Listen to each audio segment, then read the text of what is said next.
Income and expenditures. What does that mean? Well, if you are self-employed, you understand already what this means. But for those that aren't self-employed, let me quickly just run this down. So basically, being self-employed means you have to do your own tax, which is called a self-assessment. You can write down your expenditures, which helps with sort of like a tax reduction, or no tax even if you haven't made up to your personal threshold sort of limit of 12,000, whatever it is in the UK. So when it comes down to doing your self-assessment, you can write off things for your business. So that's what today's video is going to be. Some of the things that I've paid for myself out of my own money from the business or from content creation, which is also in line with my company, which is a sole trader. Limited trading is a completely different ball game, so I won't even go into that. But sole trading is where you as an individual run a business. So I do a videography and photography company called Rewind Time, but I also put my content creation underneath the same umbrella. So for TikTok, Instagram, YouTube and things like that, it all comes under as one company as a sole trader. So all my brand deals and things like that. Now when it comes to the tax year, it's normally April to April. So you will notice an influx of brand deals through the year after April, because that's when they're trying to really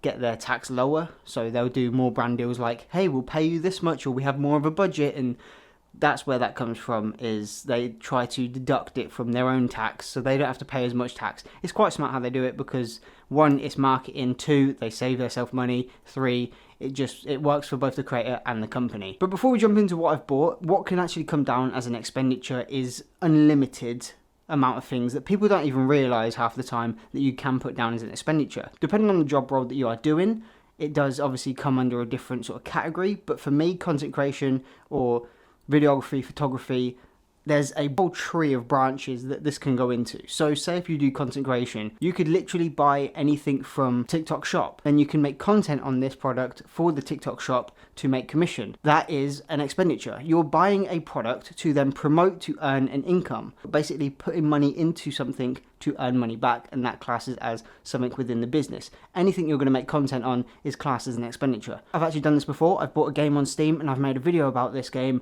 and that is then content for that product, which is then classed as an expenditure because it goes through my business. Anything I'm going to make content on classes as technically an expenditure.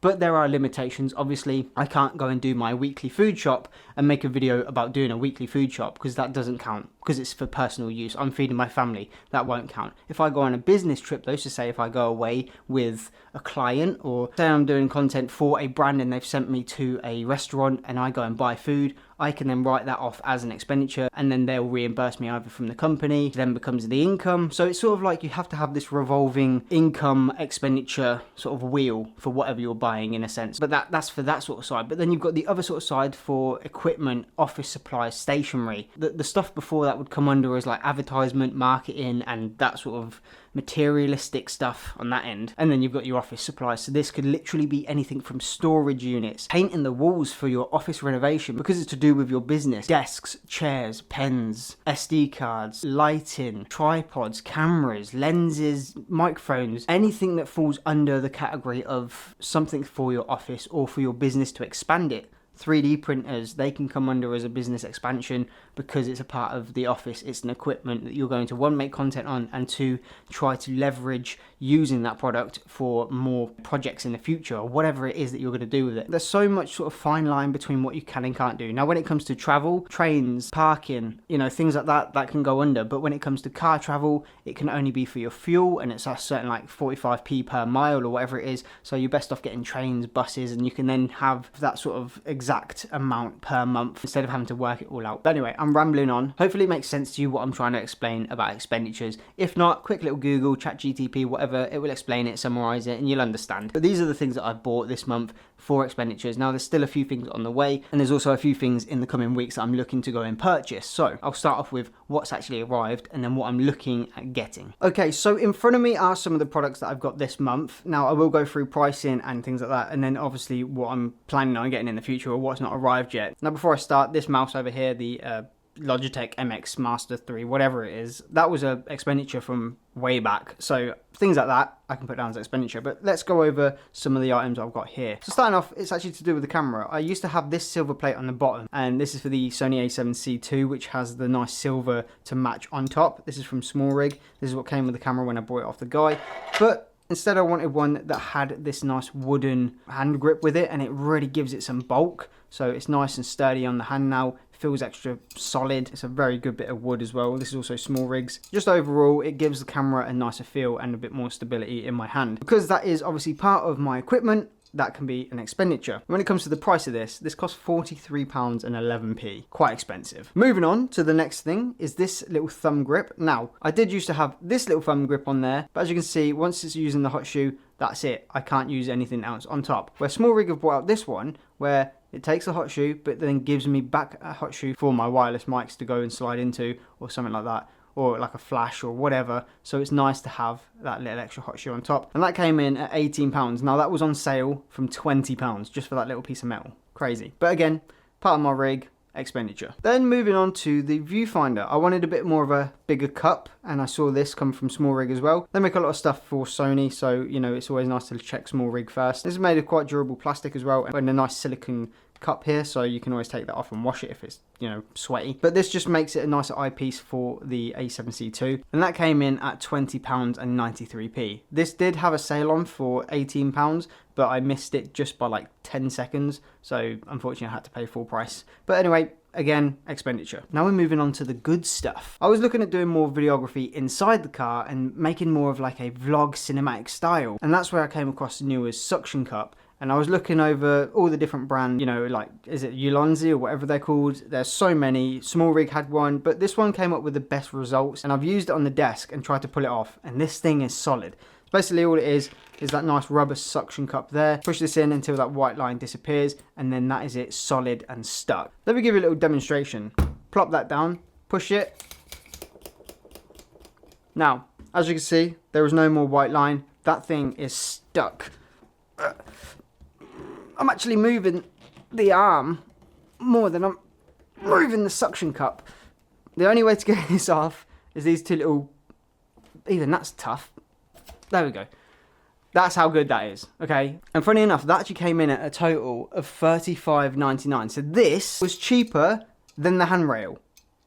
How mad is that? And if you want any of these products, they will be linked in my Amazon storefront if you want to go and check that out. That's linked down below. So all of the stuff you will see here will be in there. Hopefully, if Amazon have supplied it, it will be in that. But yeah, that was that. That also came with some attachments for like a GoPro or your phone. I wouldn't technically trust this on the outside of my car, probably just for the inside. Unless it was a GoPro on top, then fair enough. I've also put a mini focus quick release clamp on there, just so when I'm in the car I can pop my camera on, get some footage, pop it off, move it around, all that good stuff. Obviously, because that's for content, expenditure. You understand where I'm going with this. Let's move over to this. This is a lens from the company Rockinon. I got it in the silver, which we're going to unbox. They're also the same company, I think it is a Samyang. They do the exact same lens, they're just different named brands. I don't know why, but anyway. Inside here is an absolutely stunning lens. Now I will mention this is an APS-C lens. It is for smaller camera bodies, so it's not for the Sony a7C II, because that is a full frame camera. But luckily the Sony a7C II has an APS-C crop lens,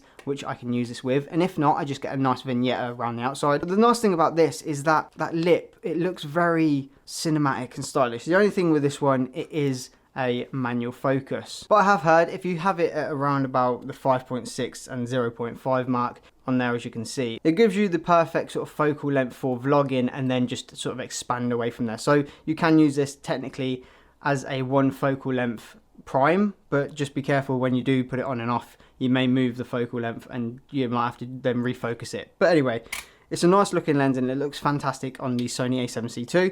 Obviously, again, because of that silver. And it also does come with a nice little bag here for you, so you can put that in there. Just like that. Take that with you. Very nice. I've noticed though, recently I've started taking these off of my lenses because they're just bulky, they get in the way and they look horrible. I just thought actually I better mention that this lens is a 12mm, which then goes to a 18mm on a full frame, just to let you know. This come in at £161.33. What I've actually got here is another lens. This is another APS-C lens. This is the Sony 16mm, which then goes to a 24mm on a full frame. The compact size, the little pancake lens, and it gives cracking results on a full frame. Like, it looks fantastic for photography, and it just makes the ideal pocket rocket for any street photographer and things like that. So this is definitely something to look for. And funny enough, this one came from MPB, which is a second-hand used website that you can go and get lenses that are either perfectly brand new, they're like new, they're excellent, they're good, they're fair, they've been well used, there's spares and repairs. There's so many different options you can get and different prices. And that's where this came in at £99.95. It didn't come with an original box, it didn't come with a lens hood. It did come with the front lens cap and the back lens cap.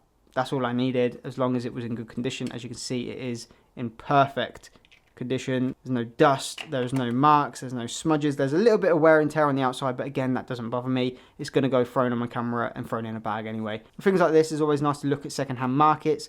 You get them a lot cheaper. This is brand new, something like £170, where I got it for 99. So, and it came next day delivery. So yeah, there you go. But the last thing that has arrived, which is unfortunately in the camera, is this. This is the Kingston 128GB V90 SD card, because I was using the V30s from SanDisk. They weren't allowing me to take my camera to the full potential of using the best 4K, running my S&Q or slow and quick, whatever you want to call it, at 120 frames in full HD. So I was like, I need to utilize the fact that I can now go 120 frames HD, 1080p slow-mo, and also now a better 4K quality that makes it easier on editing, and also it gives me better settings overall, plus the quick speeds that this is given compared to my old SD cards just means I can transfer files a lot faster. And I forgot to say, the SD card was coming in at £88.99 compared to the SanDisk ones that for the same gigabytes was something like 100 or nearly £200, which is crazy. So I actually went for the cheaper one,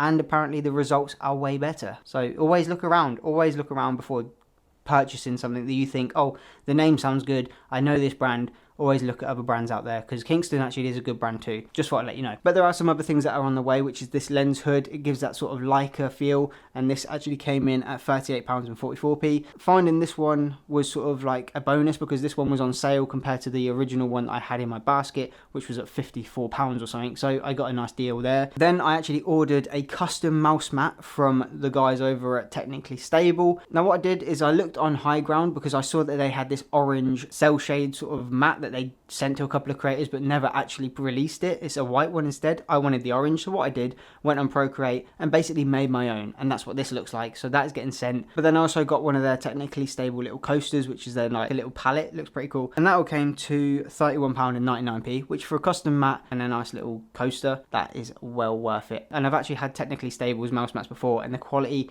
is insane. And then the last thing obviously is these right here, which are filaments for my 3D printer, and that all came to £78.14. Now they were all on sale, so if they didn't have the sale on, that would have probably come to over £100, so I saved as well on there. So that's everything so far that I've bought and put down as expenditures, because I will be making content on 3D printing soon. I've got more videos coming out for that. All of the lenses, I want to do some unboxings and things like that. Suction cup I'll be using. I want to try and do like a review for this as well. Just things that I've bought personally, because all the time my content is, oh, a company sent me this, so I'm making this review, and it's like, it doesn't feel as natural as when I buy it myself. So like with a 3D printer, people were loving it the way that I was just so down to earth and a first time buyer given a first time experience in a sense. And that's what I want to try and bring to my channel, is a bit more value to the products, instead of it being like, hey, this product does this and that. You can read the specs on a website. I don't need to tell you the specs. But it's always nice anyway to show you the new tech. So hopefully you don't feel like I'm, you know, being like a sellout, you know, like a brand sent me this product so I'm going to make the video and make you all buy it. No, I'm like every other YouTuber that does brand videos. I will literally say yes to the people that I want to work with. I think their products are worth my time. Things that I'd actually buy myself, like Newer. I worked with Newer before, but I've actually bought so much of their stuff. Small Rig, I always buy their stuff. All these brands that I work with, in a sense, I've either bought something from them before, like Destronic, I bought my desk, they sent out the chair, things like that. It's got to have this sort of feeling like, okay, that's something that I would buy, but instead you're going to send it to me.